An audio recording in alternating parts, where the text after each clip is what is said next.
The notion of taking big ideas and squishing them down into 4 minutes apiece and 3 of them in the same sandwich, I think only Dan would think of this. There was a former famous professor here at the Kennedy School, Ernest May, and one of his sayings was, professors speak in 50-minute sound bites. Squishing it down is a challenge, but in any case, I'm going to try. So I'm doing 3 big ideas. First, building a professional school of government. Secondly, essence of decision. Understanding, explaining, and predicting the actions of governments and other large organizations. And thirdly, the China challenge, which will be the defining challenge, the defining international challenge for the remainder of your professional career. And apologies, but since we have so little time, this will be telegraphic. For each of the topics, at the end, I give you some suggested readings to look further. And I brought 3 of the books that will be referred to. But that's the plan. So the 3 books are the John F. Kennedy School of Government, the First 50 Years. This was overseen by Ernest May, the fellow whom I mentioned, on the occasion of the 350th birthday of Harvard, and what we celebrated with a little stretch as the 50th birthday of the Kennedy School in 1986. This is a book that I published first in 1971, and then there was a revised edition in back in, I don't know, beginning of 2001 or 2002 with another colleague here, Zelikov.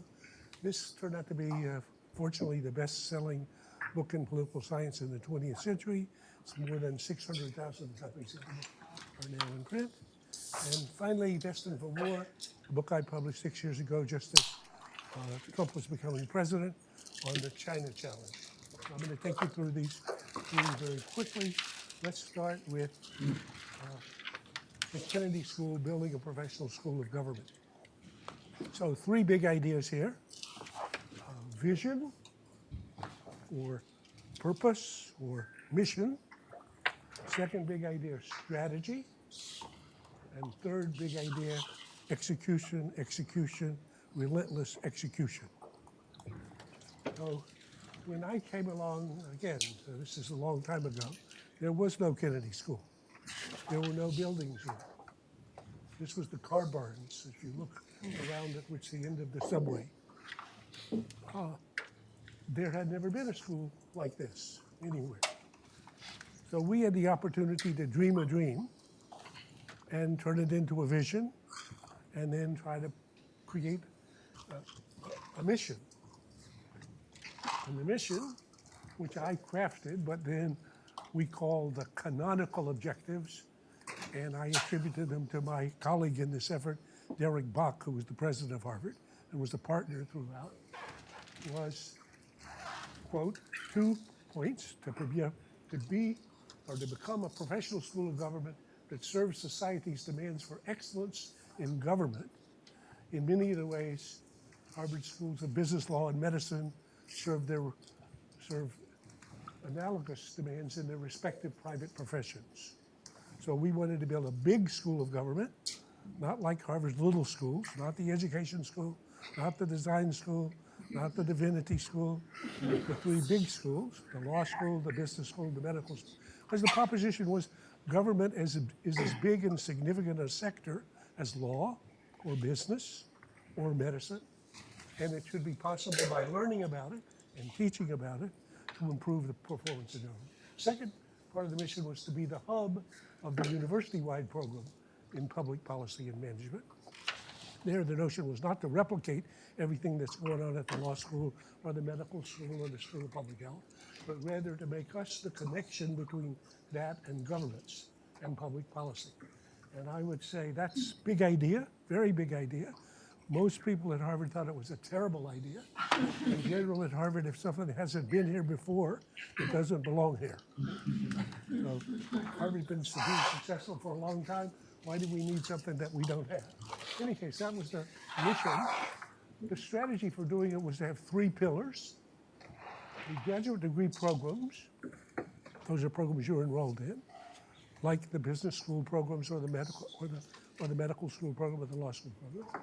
To have executive programs, which would be for people already in responsibility. And finally, to have research centers, which would provide problem-solving research centers that would be a base for pursuing each of the above. There's a long story that follows from that, but that's once over lightly on the professional school of government. Essence of decision. So John F. Kennedy said about decisions, the essence of ultimate decision remains impenetrable to the observer, often indeed to the decider himself. So it reminds you that decisions and actions in the real world are a lot more complicated than they seem at first approximation.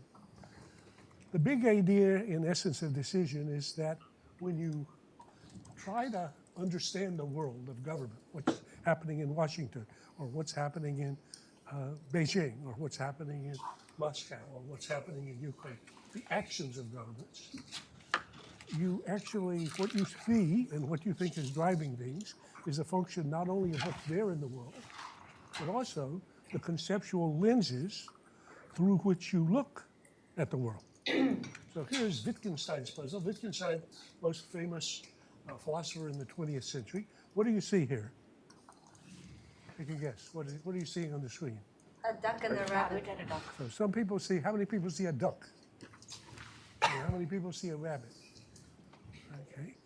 And the conceptual framework you bring to it will give you an account of what you're likely to see. Obviously, it's just some scratching on a piece of paper. It's neither one of these, but the image is one that you can interpret one way or another way. In essence of decision, I first described the conceptual framework or lens that most of us use most of the time when trying to understand what's going on as we confront the actions of a government.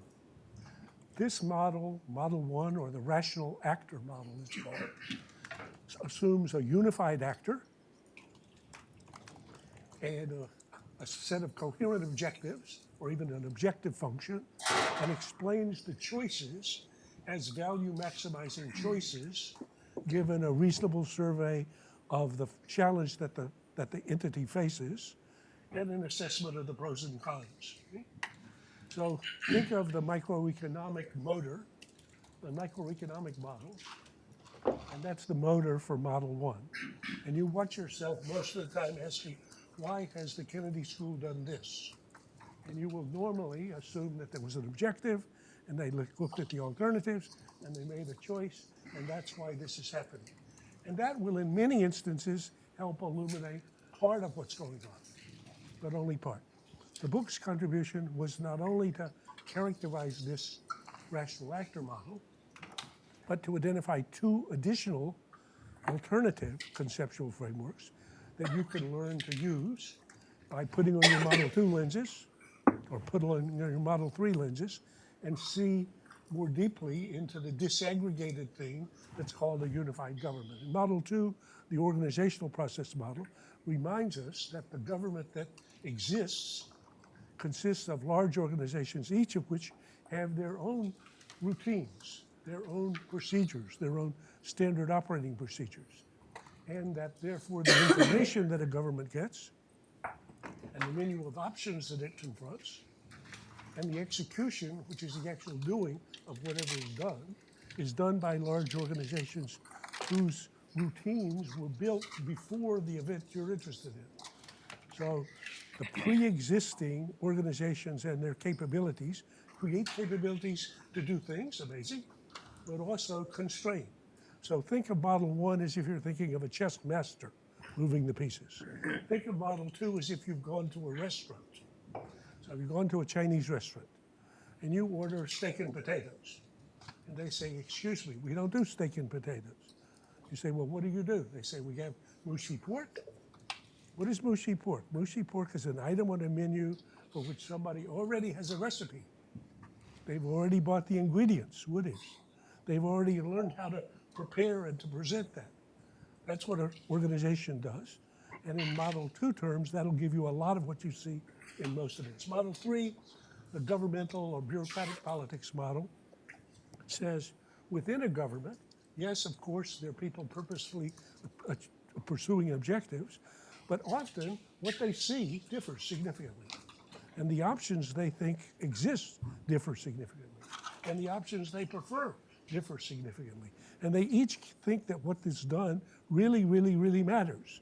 Well, how do you resolve differences among parties that have competing views about what's to be done? Answer, by pulling and hauling the stuff we call politics. So think of a regular congressional committee. Or think of what's playing out in Washington today in the struggle between McCarthy and Biden over the question of the debt ceiling. So this will emerge as a result of compromises in a struggle, in contrast to the idea of a rational actor choosing the option that he or she might regard as the most appropriate. So these are our three models that you can learn to use as frameworks. I offer you here, and this will be up on the website, cookbook questions. Just basically, if you're using your cookbook, what do you ask under Model 1? What do you ask under Model 2? What do you ask under Model 3? I'm almost running out of time here, so I'll do China challenge fast. The China challenge, the defining international challenge for the rest of your life. So Thucydides was the founder and father of history. If you haven't read Thucydides' Peloponnesian War, you should not graduate without doing so. It's spectacular. Thucydides had a big idea. It was the rise of Athens and the fear, that impact of the fear that had on Sparta, that made the Peloponnesian War inevitable. A war that destroyed both city-states. I coined the term Thucydides trap to remind us of Thucydides' big idea, the dangerous dynamics that occur when a rising power like China threatens to displace a ruling power. Is China rising? Excuse me. Look at GDP, look at manufacturing, look at defense spending, look at every reasonable indicator from 2000 to 22. If the slope is going like that, that's a good sign things are rising. Is the U.S. ruling? Here's a good chart for you. The U.S. has military bases in every continent, has English as the dominant language, the dollar is the dominant currency, 15 of the world's top 20 universities, and invented almost everything. Thucydides' trap case file reminds us in the last 500 years, there were 16 cases which a rising power seriously threatened a ruling power. 12 of those ended in war. So here's an assignment to leave you with. To compete or to cooperate, that's going forward in the relationship between the U.S. and China. Which should rational leaders find more compelling? The incentives to compete, which are overwhelming, and the incentives to cooperate, which are necessary for survival. And for a clue, the Chinese invented something called rivalry partnership back about 1,000 years ago in a treaty between the Song and the Liao. And this peace broke down after 120 years. So for people that want more, here's more reading. And I'm sorry I've been over, but almost. Thank you so much.